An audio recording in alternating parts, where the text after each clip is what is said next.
صليت بكل الأنبياء يا من في قلبك رحمة للناس يا من ألفت قلوبا بالإسلام يا حبيبي يا شافعي يا رسول الله بأمي وأبي فديتك سيدي صلاة وسلام عليك يا نبي حبيبي.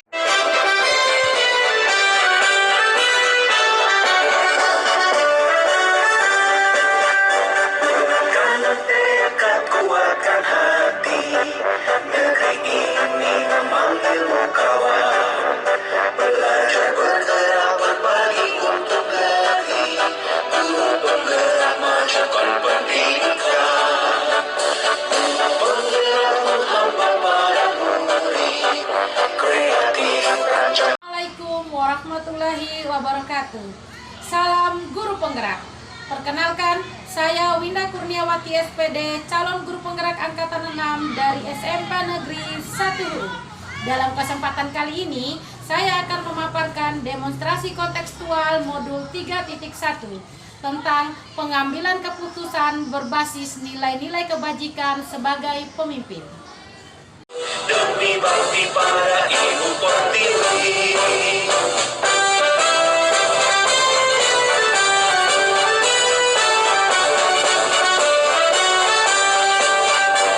kuatkan tekad, kuatkan hati, negeri ini memanggilmu kawan.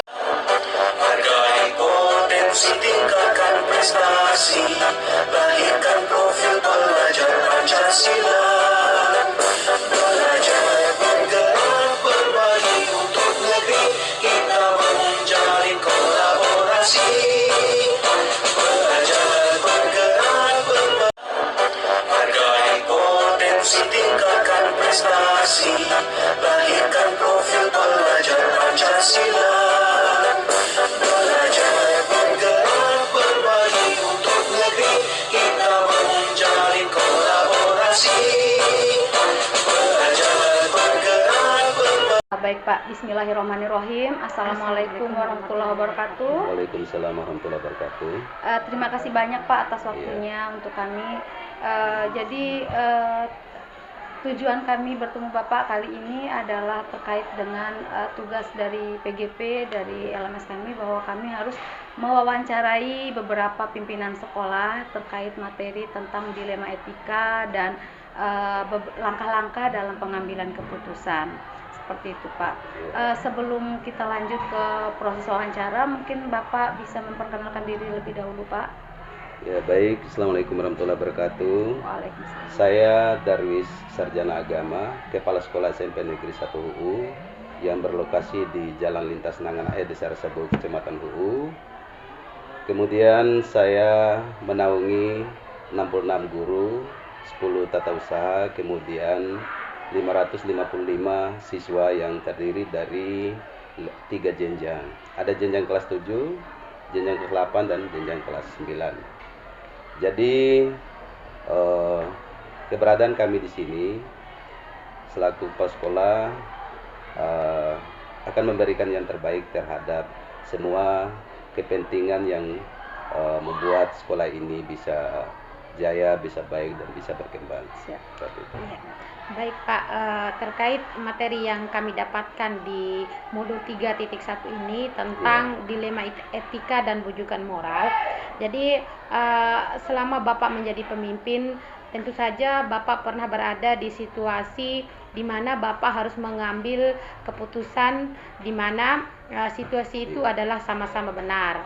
Jadi terkait masalah itu, bagaimana cara Bapak mengidentifikasi situasi itu, mana yang termasuk dilema etika dan mana yang termasuk bujukan moral? Ya baik, setiap pemimpin tentu memiliki karakter dan permasalahan yang berbeda. Namun ini juga sebuah problem besar juga di sekolah saya, SMP Negeri 1 HU, terkait dengan problematika etika dan moral.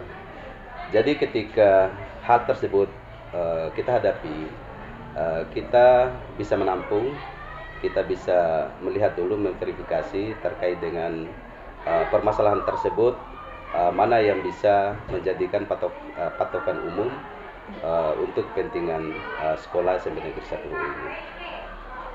Ya, terima kasih. Berarti Bapak harus dengan cara Bapak mengidentifikasi itu harus memverifikasi dulu tingkat kepentingannya, masalahnya dan benar, tingkat benar. kepentingannya untuk benar. segala pihak Pak ya. Benar. Baik. Dalam mengambil keputusan nih Pak, dalam kasus yang Bapak hadapi, termasuk kasus-kasus di mana ada dua kepentingan yang sama-sama benar, itu bagaimana cara Bapak mengambil atau menjalankan mengambil keputusan pada kasus itu Pak? Biasanya yang kami lakukan di sini adalah kami mengumpulkan atau memanggil kedua belah pihak tersebut. Kita meminta untuk memberikan jawaban ataupun permasalahannya. Kemudian dari kedua permasalahan tersebut, kalau memang benar-benar benar, sama-sama benar, jadi kita akan verifikasi dan menjadikan kedua permasalahan itu adalah menjadi contoh, menjadi tolak ukur untuk kemajuan daripada dunia pendidikan di SMP Negeri 1 ini. Iya. Baik Pak. Untuk langkah atau prosedur seperti apa yang bisa Bapak lakukan selama ini? Ya, langkahnya kita memanggil, kita melakukan pemanggilan terhadap, kalau permasalahannya di guru, kita panggil guru yang bersangkutan untuk meminta pendapatnya, untuk mendengarkan pendapatnya, mendengarkan terkait dengan keluh kesahnya. Kemudian setelah kita mendengarkan apa keluh kesah tersebut, baru kita verifikasi bisa nggak untuk dilakukan, bisa nggak untuk kita menjadi patokan untuk kemajuan sekolah. Iya. Oke. Baik, berarti ada langkah verifikasi, lalu ada lebih ke verifikasi tingkat prioritas kepentingan seperti itu Pak ya. Baik. Jadi itu langkah-langkah atau prosedur yang biasa Bapak lakukan seperti itu.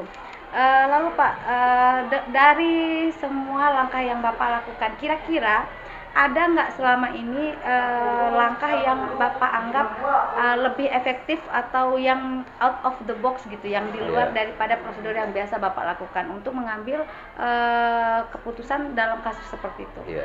Tentu di sebuah instansi ada langkah yang kita utamakan demi untuk bagaimana sebuah instansi tersebut bisa maju.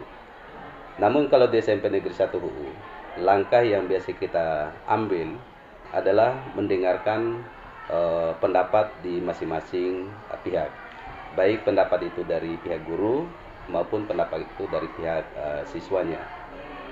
Kemudian setelah kita mendengarkan pendapat itu, baru kita memverifikasi mampu nggak disesuaikan dengan keadaan ataupun situasi yang ada di sekolah tersebut.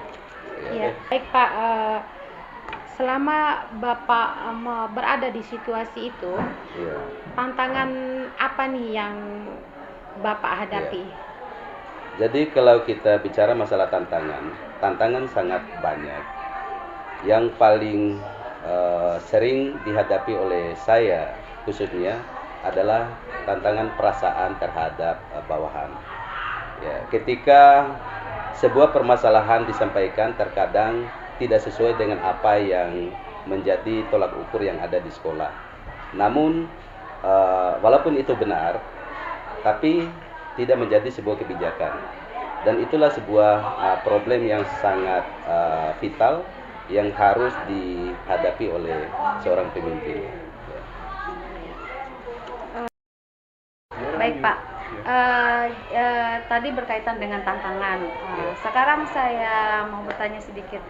Kira-kira kalau dalam mengambil keputusan atau dalam menghadapi suatu kasus, dalam menyelesaikan sebuah kasus, apakah Bapak sebagai pimpinan itu butuh waktu khusus atau butuh waktu khusus dalam menelaah atau memikirkan bagaimana Bapak mengambil keputusan pada kasus itu, atau memang Bapak langsung harus selesai di saat itu juga, di hari itu juga? Apakah ada skala prioritas dalam menyelesaikan kasus seperti itu? Baik, yang terkait dengan itu kita lihat dulu kasusnya seperti apa.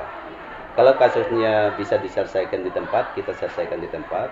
Kalau dianggap bahwa kasus itu menjadi sebuah hal yang sangat luar biasa pada akhirnya, kita jadwalkan untuk melakukan pemanggilan terhadap hal yang membuat kasus tersebut.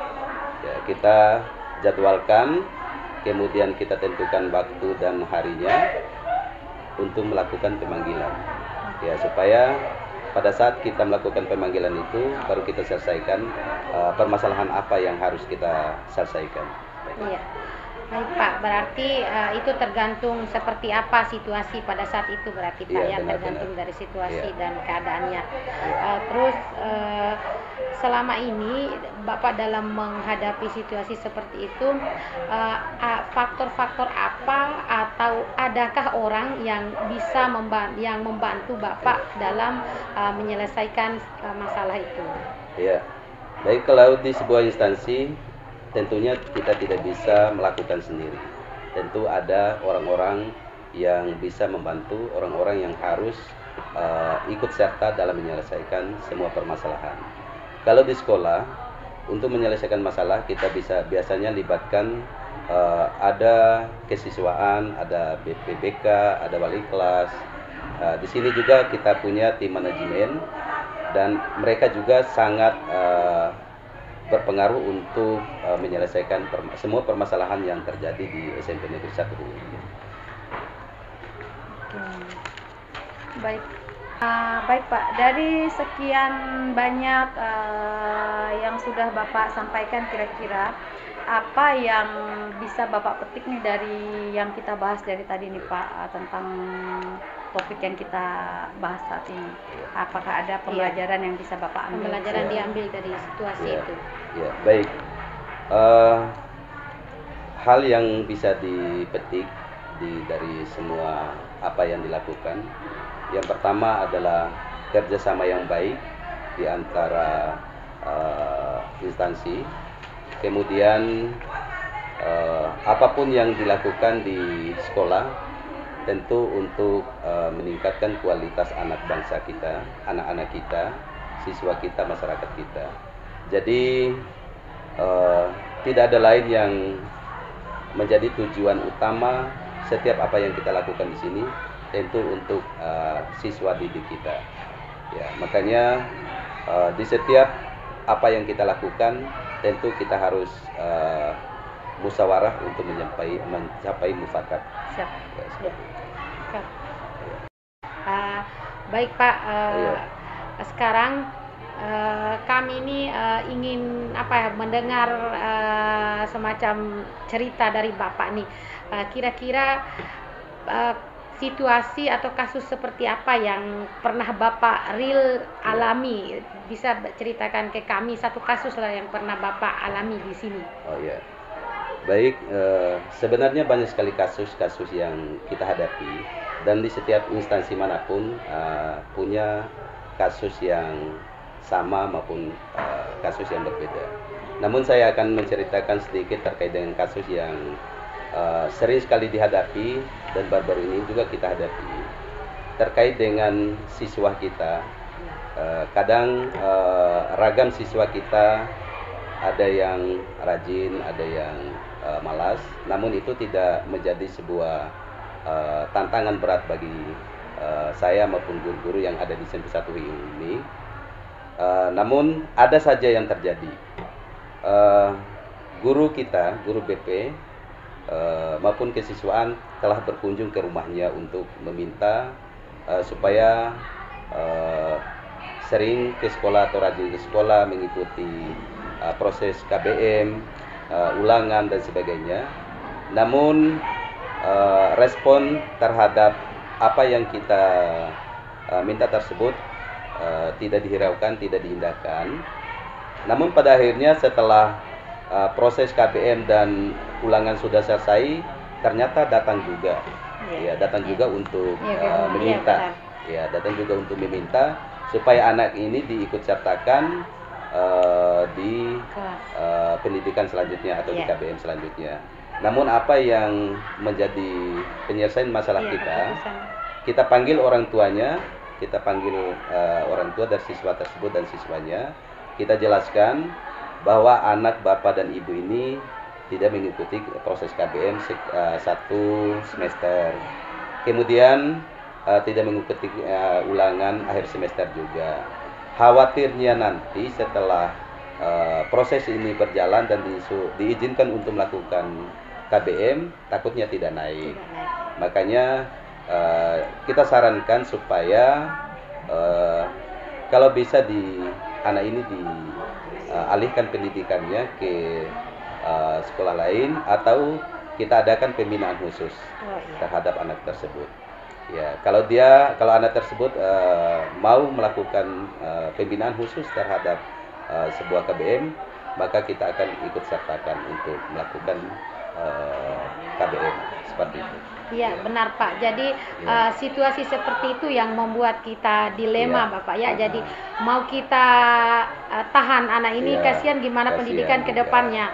Mau juga kita perjuangkan bagaimana dengan keadaan dan pengaruh teman-temannya yang lain seperti itu. Bagaimana dengan aturan sekolah yang harus kita tegakkan. Jadi itu semua yang membuat seorang pemimpin berada di situasi dilema etika. Mungkin seperti itu. Iya, benar-benar. Ya, baik. Terima kasih atas waktunya, Pak. Bapak telah menerima kami untuk melakukan wawancara.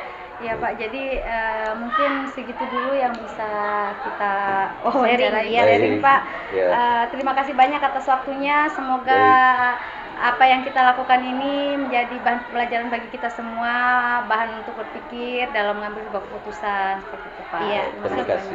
Semoga kedepannya SMP 1 semakin jaya, makin berkualitas dalam mencetak generasi-generasi penerus. Terima kasih Pak, kami pamit. Wassalamualaikum warahmatullahi wabarakatuh. Terima kasih banyak atas kunjungannya. Iya.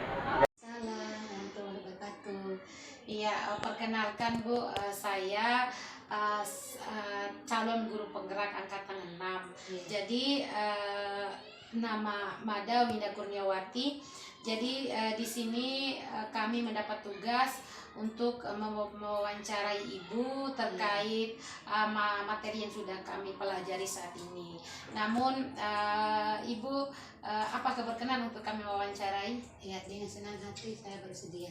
Iya, baik Bu. Sebelumnya mungkin Ibu bisa memperkenalkan diri supaya bisa diketahui oleh followersnya.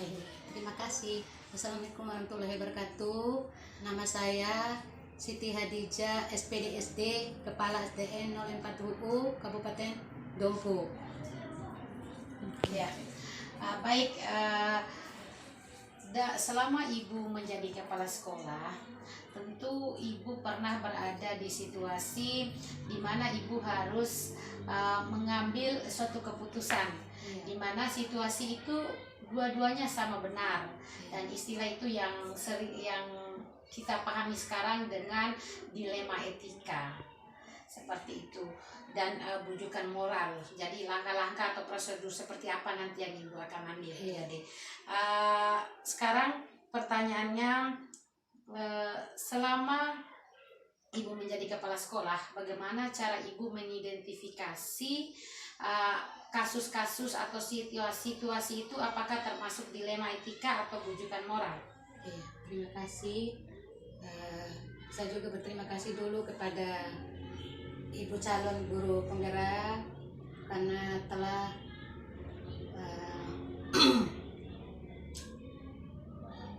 mempercayakan saya sebagai orang yang diwawancarai oleh Ananda calon guru penggerak.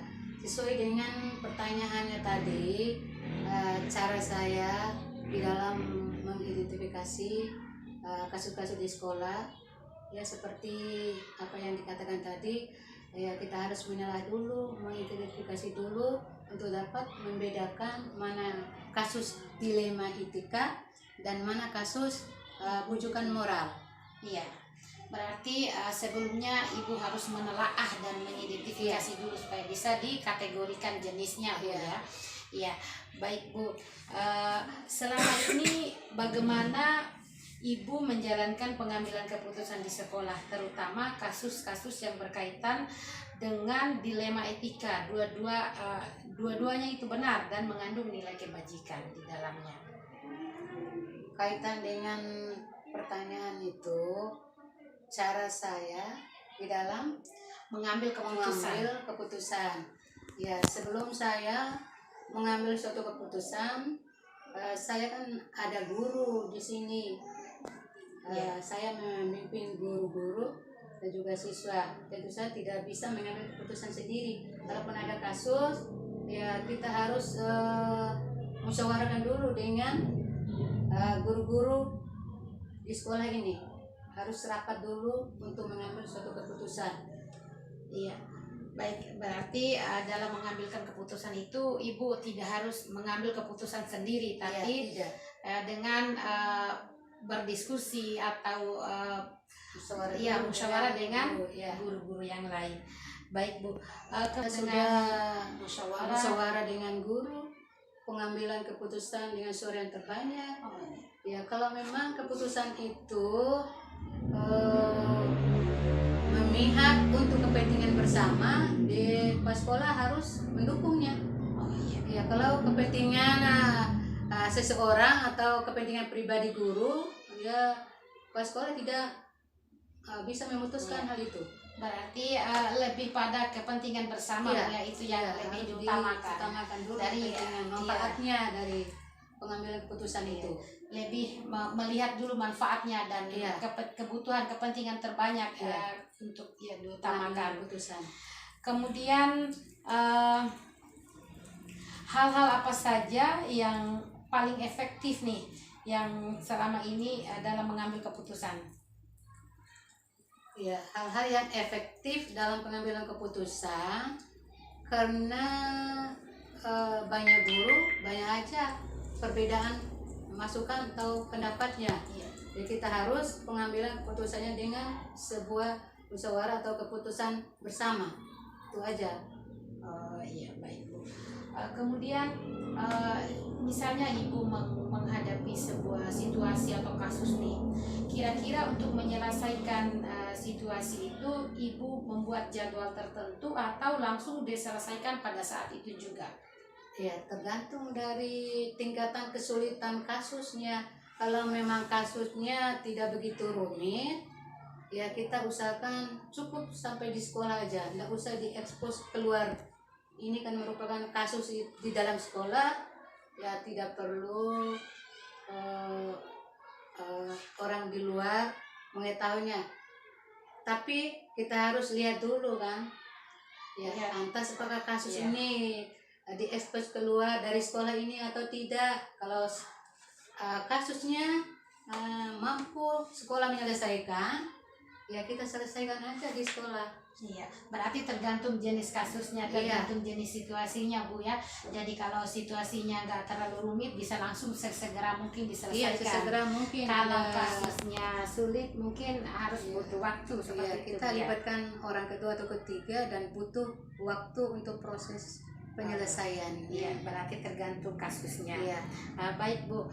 Jadi dalam menyelesaikan masalah, apakah faktor apa atau adakah orang lain yang bisa membantu Ibu dalam mengatasi itu, memutuskan itu? Iya, itu sudah pasti. Saya kan tidak sendiri di sekolah. Iya, benar, Bu. Saya sebagai kepala sekolah, ada guru, ada wakil kepala sekolah, dan ada guru-guru, ada yang bagian humas, pokoknya banyak bagian-bagiannya tersendiri. Ya, sehingga mereka-mereka itu yang akan membantu saya dalam menyelesaikan suatu masalah dan mengambil suatu keputusan. Iya, berarti Ibu ini sangat luar biasa kolaborasinya.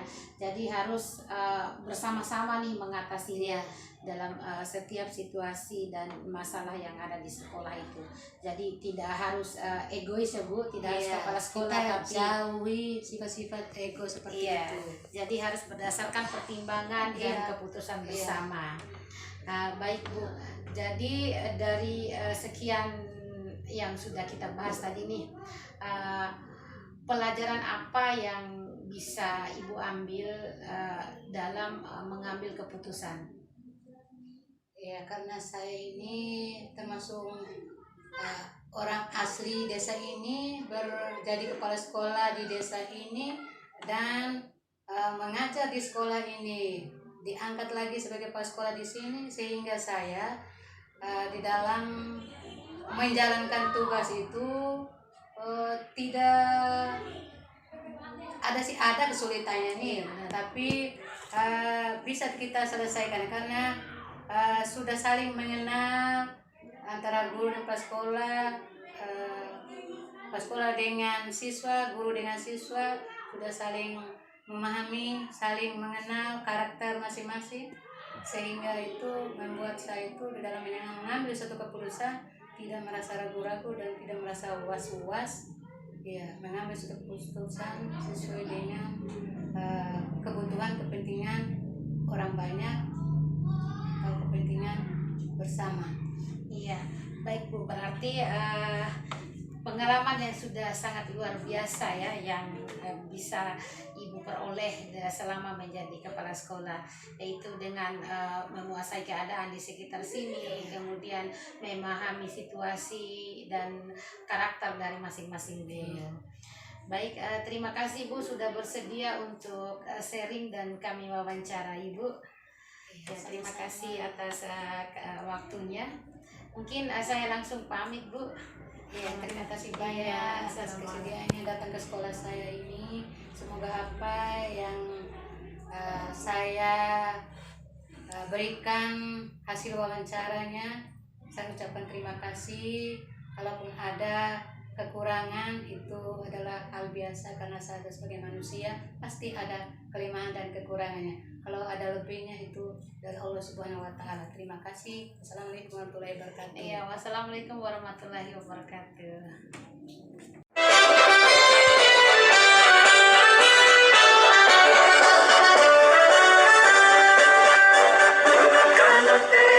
Kuatkan hati, negeri ini memanggilmu kawan.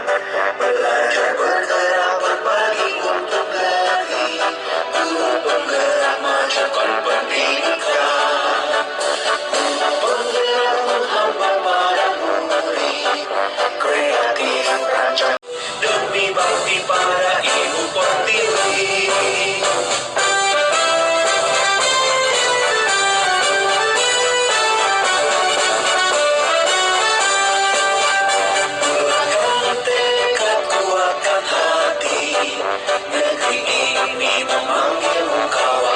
من صليت بكل الأنبياء، يا من في قلبك رحمة للناس، يا من ألفت قلوبا بالإسلام، يا حبيبي يا شافعي يا رسول